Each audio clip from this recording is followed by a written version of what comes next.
دنیا میں عذاب آتا ہے مسلمانوں پر. مسلمان ہو کر تم اگر اسلام پر عمل نہیں کرتے، دعویٰ تمہارا اسلام کا ہو اور عمل تمہارا کافرانہ ہو، نام لو تم محمد کا صلی اللہ علیہ وسلم اور اتباع کرو تم محمد کے دشمنوں کا، دعویٰ کرو اللہ اور اس کے رسول کی وفاداری کا اور تمہاری دوستیاں ہوں اللہ اور اس کے رسول کے دشمنوں سے.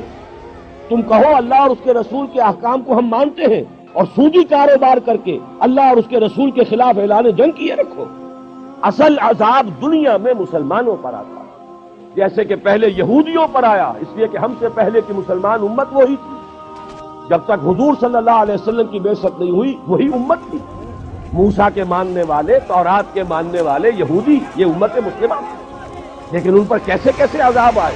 نبوکدنضر کے ہاتھوں برباد کرایا گیا، کبھی پھر یونانیوں کے ہاتھوں تباہی آئی، کبھی رومیوں کے ہاتھوں تباہی آئی.